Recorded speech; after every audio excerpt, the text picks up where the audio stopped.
ऊन आणि त्यांनी आता बोलणं थांबवू थोडं. खरं तर ऊन आहे आणि साधारण अर्ध्या तासापासून त्यांनी काय आवाज करायचं पोरांनी शांत राहावं. त्यांची पण भावना खरी आहे. समाजाच्या लेकराचं वाटोळं होतं ते तरी कसे दम खाते. पण माझा आवाज मला शांत राहावा. सरकारकडून चूक हो द्या, मग त्यांना कळण आंदोलन काय असतं. यापूर्वी निर्देशित केलेल्या काही सूचना आहेत त्याची देखील मनोज जरांगे यांना खात्री करून घ्यायची असं देखील ते काल बंदोबस्त देखील वाढवलेला आहे. नाही, ते पहिल्यापासूनच आहे. मला काय त्यात शंका नाही. ते वाढवतात पहिल्यापासूनच. पब्लिक लई येते म्हणून तर आंदोलकांनी शांत राहायचं आणि बंदोबस्त जर त्या विषयाने त्यांनी वाढवला असणार हल्ल्याच्या हिशोबानं एकच गुण धरा की राव काय तर फडणवीसांना म्हणा चूक करू नका, तुम्हाला लय मागात पडन. आता ते दिसत नाही. हे पण लक्षात ठेवा. तुम्ही जर हल्ल्याच्या दृष्टिकोनातून वाढवलं असेल बंदोबस्त तर तुम्हाला जड जाणार, हे लक्षात ठेवा. तुम्हीच्या किती पिढ्या गेल्या तरी आंदोलन राज्यातलं बंद नाही होणार पुन्हा, हे ध्यानात ठेवा. पण मला नाही वाटत की ते बंदोबस्त त्याच्यासाठी असेल, येणाऱ्या लोकांच्या सुरक्षेसाठी असेल असं मला वाटतं. ओके जसं सर भेटीसाठी निघालेले आहे. पोलीस बंदोबस्त मनोज जरांगे पाटील यांनी विधान केलेलं आहे. ही 3 दृश्य आपण पाहतोय. एकीकडे अंतरवाली सराटीमध्ये मनोज जरांगे पाटील यांचं आमरण उपोषण सुरू झालंय. मधल्या दृश्यांमध्ये मगाची दृश्य होती समृद्धी महामार्गावरती मराठा आंदोलक आंदोलन करतायत. तर तिसरी दृश्य अशी आहेत की मंत्री राधाकृष्ण विखे पाटील अंतरवाली सराटीकडे नवीन ड्राफ्ट घेऊन निघालेले आहेत. स्वतंत्र कुणबी आणि मराठा मंत्रालय स्थापन करा अशीही मागणी मनोज जरांगे पाटील यांनी केलेली आहे. शिंदे समितीला मुदतवाढ देऊन रेकॉर्ड तपासायला लावा अशी एक प्रमुख मागणी मनोज जरांगे पाटील यांनी केली. ही 3 दृश्य आपण पुन्हा एकदा पाहतोय. एकीकडे आपण पाहतोय मनोज जरांगे पाटील रखरखत्या उन्हात बसलेले आहेत. मगाशी आपले प्रतिनिधी सचिन जिरे यांनी तिथलं 10 वाजताचं टेम्परेचर दाखवलं होतं. तिथलं तापमान 32 अंशांपर्यंत होतं. जसं जसं ऊन चढत जाईल 12 वाजतील डोक्यावरती सूर्य येईल त्यावेळेला आणखी तिकडे उष्णता वाढेल. मधली दृश्य आपण पाहतोय समृद्धी महामार्गावरची मराठा आंदोलकांनी हा रस्ता अडवून धरलेला आहे. त्यामुळे अर्थात आता वाहतूक कोंडीची समस्या निर्माण होईल. आणि तिसरीकडे मंत्री राधाकृष्ण विखे पाटील हे जालन्याच्या अंतरवाली सराटीकडे नवीन ड्राफ्ट घेऊन निघालेले आहेत. मनोज जरांगे यांच्या भेटीसाठी ते आता काही वेळातच पोहोचतील. ही 3 दृश्य अतिशय महत्त्वाची. 10 वाजल्यापासून आंदोलक मनोज जरांगे पाटील यांनी भर उन्हात आमरण उपोषणाला सुरुवात केलेली आहे. पुन्हा एकदा जाऊया आपले प्रतिनिधी सचिन जिरे. मनोज जरांगे पाटील जिकडे आमरण उपोषण करतायत तिकडेच उपस्थित आहेत. सचिन, खरं तर मनोज जरांगे पाटील यांनी आपल्या समाज बांधवांना मराठा बांधवांना आवाहन केलं होतं की तुम्ही कोणीही माझ्या मागे येऊ नका, मी एकटा आमरण उपोषण करेन. पण आपण ही जी दृश्य पाहतोय त्यांच्या भोवती अख्खा मराठा समाज जमलेला आहे. आंदोलक हळूहळू गर्दी देखील करतायत. तुम्ही त्यांच्याशी जाऊन थोडी बातचीत करा, कारण मनोज जरांगे पाटील यांनी नुकतंच सांगितलं की त्यांना फारसं बोलता येत नाहीये. पण मराठा बांधवांच्या तिथे जे उपस्थित नागरिक आहेत त्यांच्या काय भावना आहेत, सरकारनं जे GR दिलेला आहे त्या संदर्भातल्या जे मनोज जरांगे पाटील यांनी काही मागण्या फेटाळून लावल्या, त्यानिमित्तानं राधाकृष्ण विखे पाटील नवीन ड्राफ्ट घेऊन पोहोचलेले आहेत. एकूणच तिथल्या मराठा बांधवांच्या काय भावना उमटतायत. तर आपण हे दृश्य पाहतोय. मनोज जरांगे पाटील यांचं भर उन्हात आमरण उपोषण सुरू झालेलं आहे. सरकारचं शिष्टमंडळ ज्यात मंत्री राधाकृष्ण विखे पाटील आहेत ते आता अंतरवाली सराटीकडे रवाना झालेले आहेत. मनोज जरांगे पाटील यांची ते भेट घेतील आणि त्यानंतरच आपल्याला कळेल की मनोज जरांगे पाटील हे उपोषण मागे घेतात की कायम ठेवतात. 10 वाजता त्यांनी उपोषणाला सुरुवात केली, ज्यावेळेला टेम्परेचर 32 डिग्री होतं.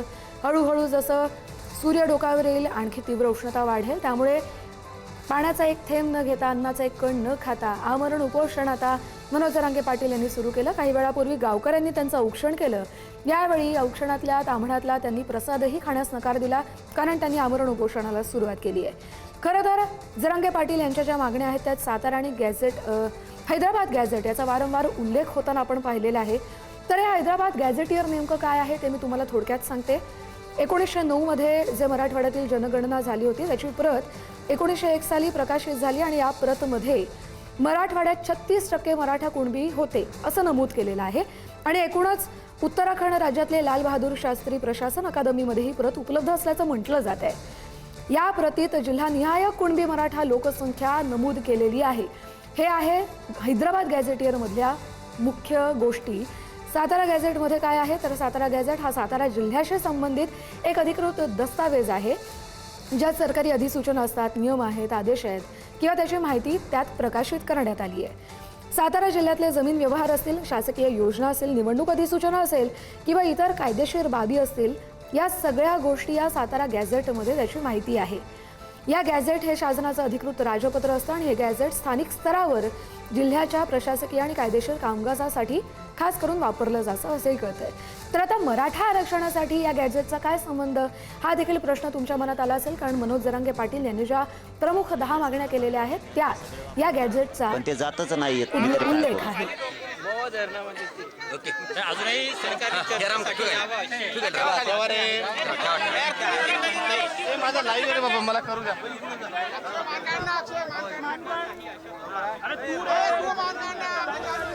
हा बोला मॅडम, बोला.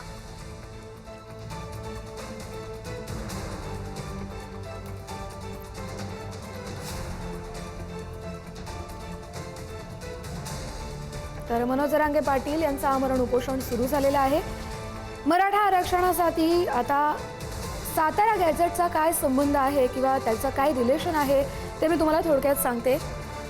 मराठा समाजाला कुणबी प्रमाणपत्र देऊन ओबीसी कोट्यातून आरक्षण देण्याच्या मागणीवरून सातारा जिल्ह्यात वाद आहे आणि मराठा समाजाच्या व्यक्तींच्या नोंदी कुणबी म्हणून असल्याचा दावा केला जातो. त्याचाच उपयोग आरक्षणासाठी पुरावा म्हणून केला जाऊ शकतो.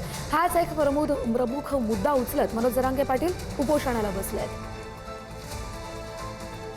दुसरीकडे मंत्री राधाकृष्ण विखे पाटील अंतरवाली सराटीकडे निघालेले आहेत. एक नवीन ड्राफ्ट त्यांनी तयार केलेला आहे.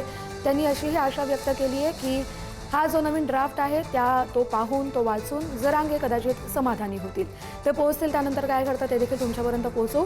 तुर्तास पुन्हा एकदा जाऊया अंतरवाली सराटीमध्ये मनोज जरांगे पाटील यांच्याबरोबर आपले प्रतिनिधी सचिन जिरे उपस्थित आहे. सचिन, मनोज जरांगे पाटील वारंवार सांगतात की त्यांना फारसं बोलता येत नाहीये, पण मनोज जरांगे पाटलांनी उपोषणाला बसण्याआधी असंही आवाहन केलं होतं की मराठा समाज आणि मराठा बांधवांनी माझ्या इथे येऊ नये, कारण रखरखत्या उन्हात मी उपोषणाला बसतोय. पण तुमच्या मागे हा जो मराठा समाज जमलेला आहे, मराठा बांधव आलेले आहेत, घोषणाबाजी करतायत, त्यांच्याशीही तुम्ही बोलण्याचा प्रयत्न करा. त्यांच्या काय भावना उमटतायत. मनोज जरांगे पाटील अन्नाचा कण घेत नाही आहेत, पाणी पित नाही आहेत, प्रसादही त्यांनी खाल्ला नाही आहे. काय एकूणच सगळ्या भावना आहेत, नेमका काय मागण्या त्यांच्या आता जोर धरू लागतायत?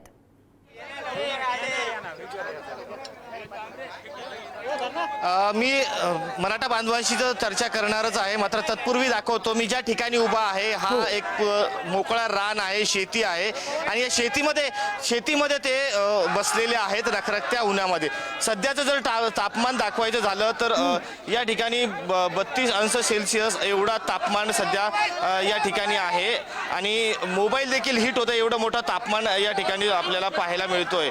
जर जवळपास या ठिकाणी या परिसरामध्ये संपूर्ण मराठा बांधव दाखल झालेले आहेत आणि मी एक तापमान तुम्हाला दाखवण्याचा प्रयत्न करतो की ह्या माझ्या मोबाईलमध्ये तुम्ही पाहू शकतात की अशा पद्धतीने हा 32 अंश सेल्सिअस एवढा तापमान आहे आणि हा जो तापमान आहे हा आता वाढतच चाललेला आहे. या ठिकाणी जर उकाडा आपण असह्य असा उकाडा या ठिकाणी आहे, त्यामुळे प्रत्येकाने आपलं जे डोक्याला रुमाल बांधलेला आहे अशी परिस्थिती आहे. मनोज जरांगे पाटील 32 आत्ता सकाळचं सत्र आहे आणि 32 सेल्सिअस ऊन आहे. आता पुढे 40-45 पर्यंत हा जाऊ शकतो. त्याला काय होतं, समाजाच्या लेकरासाठी काय विचार करायचा कशाचा? मी जे झोपलो तर मराठा समाज संपल, मराठी घरात झोपले तर आपल्या लेकरा बाळाचं वाटोळं होईल. घरी झोपून काय करायचं? लेकरच जर समाधानी सुखी नाहीत, हा ऊन जीवावर बेतू शकतो. असं बेतायचं काय राहिलं समाजावरती? सगळंच बेतलंय. मी उलट इथं जमलेल्या सगळ्या बांधवांना जा म्हणतो की तुम्ही थांबू नका, लय ऊन आहे, पण ते जातच नाही येत. मी काय करू? मराठा बांधव चिंतेत आहे, तुम्हाला उपोषण करायचं किंवा सावलीत करा असा आग्रह आहे त्यांचा. ते त्यांचं सगळं खरं आहे, पण समाजाला नाही मिळत त्याशिवाय. म्हणूनच मी त्यांना सांगतोय की ऊन लय पडलंय, तुम्ही वापस जा, पण ते जातच नाही येत. मी तरी काय करू त्याला? आता पाहिलं आपण, ही प्रतिक्रिया आहे मनोज जरांगे पाटील यांची आणि या ठिकाणी आता जे मराठा बांधव आहेत त्यांच्याशी आपण बोलण्याचा प्रयत्न करूयात की नेमकं त्यांच्या काय मागण्या आहेत. या ठिकाणी बापू आहेत, मनोज जरांगे पाटील हे भर उन्हात बसलेले आहे. कडकड उपोषण करणार ते आज, कडकड उन्हात बसणारे, असे दिवसभर बसणारे, ते कोणाचं ऐकणार नाही, काय नाही काय. हा, तुम्ही विनंती नाही करणार का? आम्ही विनंती केली पण ते आमचं पण ऐकणार आज. हा, नाही ऐकत. अजूनही काही या ठिकाणी बांधव आहेत, त्या बांधवांशी आपण बोलूयात. या ठिकाणी मनोज जरांगे पाटील हे उन्हामध्ये बसलेले आहेत. प्रचंड ऊन आहे या ठिकाणी, उकाडा देखील प्रचंड आहे. त्यांना दादांना खरोखर आमच्या संपूर्ण 10-11 कोटी गोरगरीब मराठ्यांची त्यांना खरोखर एक तळमळ आहे. म्हणून त्यांनी सरकारला आज त्यांनी इतका वेळ दिलेला आहे की 2023 जवळ 8व्या महिन्यापासून 2000च्या ह्या अंतरवालीसाठीमध्ये ते उपोषण करायचं सरकारला वेळ दिलेला आहे त्यांनी.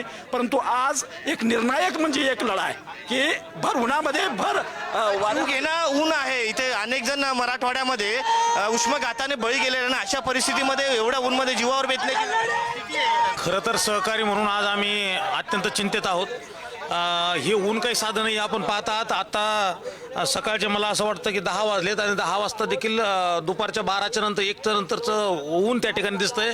अशा वेळी अत्यंत दुःख होतं. परंतु दादांना तुम्हाला सगळ्यांनाच माहिती आहे की दादांना कोणाचा सरकारचा प्रभाव कोणाच्या ते आहारी जात नाहीत. फक्त समाजाचं हित हे दृष्टिकोनातून आणि सरकारने देखील माझी सरकारला विनंती असणार आहे की अशा उन्हात दादाला बसून देण्यापेक्षा जे काही त्यांच्या मनात तुम्ही दिलेलंच आहे त्याला फक्त सुटसुटीत त्या ठिकाणी करून त्या ठिकाणी मराठा समाजाला मोकळ्या हाताने द्यावं आणि दादांचं उपोषण लवकरात लवकर सोडावं. काय वाटतं तुला? आता तू सहकारी आहे, मनोज जरांगे पाटील अशा पद्धतीने उन्हात बसलेले.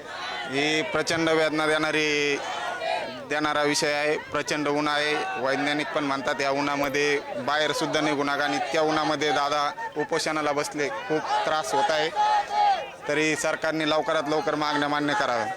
नक्कीच या ठिकाणी अजून काही इथं मराठा बांधव आलेले आहे राज्यभरातून, त्यांच्याशी बोलत. काय नेमकं तुमचं आता मनोज जरांगे पाटील इथं उन्हात बसत, तुम्ही देखील घामाघूम झालेले आहेत, पूर्ण घामाच्या धारा तुमच्या वाहत आणि मनोज जरांगे पाटील त्यांच्या एवढ्या उन्हामध्ये आता उपोषण करणार आहे, त्यांच्या जीवावर बेतू शकतो.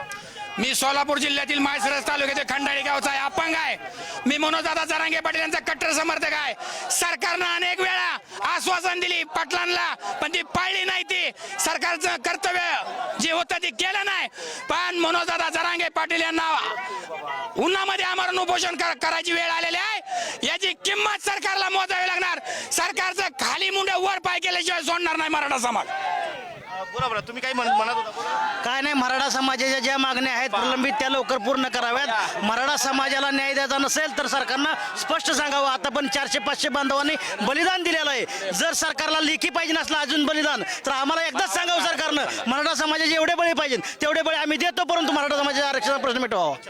जरांगे पाटलांचे समर्थक आपण पाहतो, नेहमी त्यांची बाजू मांडतात. काळकुटे यांना मला सांगा, एवढ्या उन्हामध्ये ते करतायत, मनोज जरांगे पाटलांच्या जीवावर मनोज दादा जीवावर बेतून काम करतायत. आणि जर एखादा समाजासाठी स्वतंत्र मंत्रालय मागत असतील किंवा अन्य काही मराठा समाजाच्या मागण्या मागत असतील तर काही लोकांच्या पोटात दुखायची काय गरज आहे. आणि मनोज दादा इथं जीव धोक्यात घालून 40-45 डिग्रीच्या तापमानामध्ये जर लढतायत तर इथं येऊन बसावा ना. जे आता इथं आंदोलनाला प्रति आंदोलन किंवा इथं वडी गुजरीच्या परिसरात बसत होते त्यांनी येऊन तासभर उन्हात बसावं. मग कल समाजासाठी त्यांच्या मनोज दादा आमच्या समाजासाठी जीव धोक्यात घालून बसलेत. आज त्यांचा जीव जाऊ शकतो, इथं असलेल्या कित्येकाचा जीव जाण्याची शक्यता आहे, तरी मनोज दादा लढतायत. मग ह्यांनी लढाव ना, नुसतंच उगाच शेंगा हाणायच्या स्वतः. आता अजूनही काही इथं महिला मंडळी आहेत, त्या देखील उन्हामध्ये बसलेल्या आहेत. ताई, तुमचं काय म्हणणं आहे? आता या ठिकाणी मनोज जरांगे पाटील रखरखत्या उन्हामध्ये बसले. आता आम्ही ठरवलेलं आहे पाटील उन्हामध्ये ना आम्ही काही घरी बसू शकत नाही. आणि माझं हे सरकारला आणि सगळ्या आपल्या गावाकडील बांधवांना आणि महिलांना देखील आव्हान आहे की सगळ्यांनी इथं येऊन पाटलाला सपोर्ट करायचा आहे. जर आपला देव आपला मराठ्याचं काळीत जर उन्हात बसू लागलं तर आपण घरी काय करायचंय सावलीत बसून. तर आव्हानाकडे जीवावर बेतण्याची स्थिती येईल. मग या सरकारने विचार करायला पाहिजे ना. या सरकारनं विचार करायला पाहिजे की मराठ्यांचा एवढा मोठा ठाण्या वाघ जर एवढे वेळ त्यांच्यावर आलेली आहे तर ती वेळ त्यांच्यावर देखील नसून सगळ्या समाजावर आहे. आणि नियतीला मान्य नाही. नियती अधूनमधून उन्हामधून थोडंसं शिराळ पडत आहे. हे देवाला सुद्धा मान्य नाही आमचा देव उन्हात बसाव म्हणून मधून शिराळ देखील पडत आहे. माझी या सरकारला विनंती आहे की आपला महाराष्ट्र देखील नेपाळसारखा होईल जर कधी जरांगे पाटलाला काही धक्का लागला. संतप्त प्रतिक्रिया पाहिलेल्या आहे. अजूनही काही मंडळी आलेली आहेत, त्यांच्याशी आपण बोलूयात. दादा, तुम्ही कुठून आले? आता मनोज जरांगे पाटील उन्हामध्ये उपोषण करतात. आम्ही परभणी जिल्हा खानापूर इथपासून आलेलो आहेत. आमच्यासाठी पाटील पुन्हा एकदा या ठिकाणी आरक्षण करत आहेत आणि तेही उन्हामध्ये करत आहेत. त्यामुळं त्यांना सपोर्ट करण्यासाठी आम्ही आलेलो आहोत. करावं वाटतं का उन्हामध्ये? नाही, आमची अजिबात इच्छा नाही. सरकारनं जसा GR काढला होता तो GR आम्हाला द्यावा हीच इच्छा आहे. पाटलांनी ज्या मागण्या केल्या होत्या, मुंबईमध्ये ज्या घोषणा दिल्या होत्या त्या सर्व पूर्ण कराव्यात हीच इच्छा आहे.